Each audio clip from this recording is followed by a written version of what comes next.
13 جون 2025 کو اسرائیل نے ایران پر 40 سال میں سب سے بڑا اٹیک کیا، جس میں ایران کی نیوکلیئر فیسلٹیز کو ٹارگٹ بنایا گیا اور ان کے سینئر کمانڈرز ہلاک ہوئے۔ کچھ گھنٹوں بعد ایران نے اسرائیل پر 150 سے زیادہ بیلسٹک میزائلز فائر کیے، لیکن ایران اور اسرائیل کے ریلیشنز ہمیشہ سے ایسے نہیں تھے۔ ایرانین ریولوشن سے پہلے ایران اور اسرائیل ٹریڈ پارٹنرز تھے۔ باقی یورپ کنٹریز کی آئل ایمبارگو کے بعد اسرائیل نے ایران سے کافی اچھی پرائس میں آئل خریدا اور ایران اسرائیل کے سب سے بڑے آئل سپلائرز میں سے تھا۔ مگر ایسا کیا ہوا کہ ایران اور اسرائیل، جو کہ اتنے قریبی دوست تھے، دشمن بن گئے۔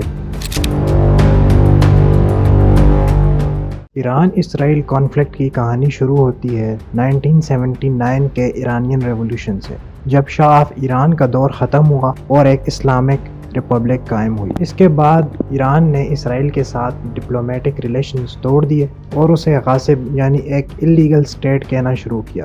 یہ وہ ٹائم تھا جب ایران نے اوپنلی فلسطینین کاز کی سپورٹ شروع کی اور اسرائیل کے خلاف ایک آئیڈیالوجیکل سٹانس لیا۔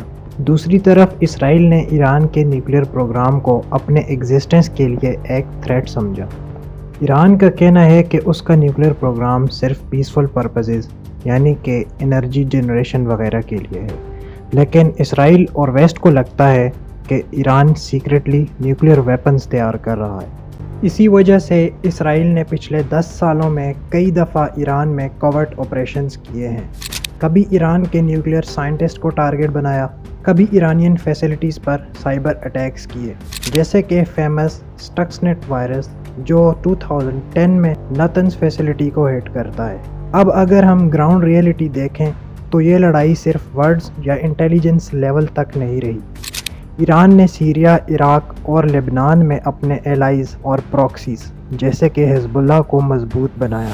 اسی طرح حماس اور اسلامک جہاد جو کہ غزہ سے آپریٹ کرتے ہیں، یہ سب کچھ ایک پراکسی وار بن چکا ہے، جہاں سپورٹ ایران کرتا ہے اور بیٹل فیلڈ غزہ یا لبنان ہوتا ہے، جس کی ایک مثال ہے 1982 کی لبنان وار، جب ایران نے لبنان میں حزب اللہ کی مدد کے لیے اپنے ریولوشنری گارڈز بھیجے۔ یہی حزب اللہ آج تک اسرائیل کے خلاف سب سے اسٹرانگ پراکسی فورس ہے۔ 2006 کی لبنان وار میں بھی حزب اللہ کی جنگ اسرائیل کے ساتھ ایرانین ویپنز اور سپورٹ کی وجہ سے چلی۔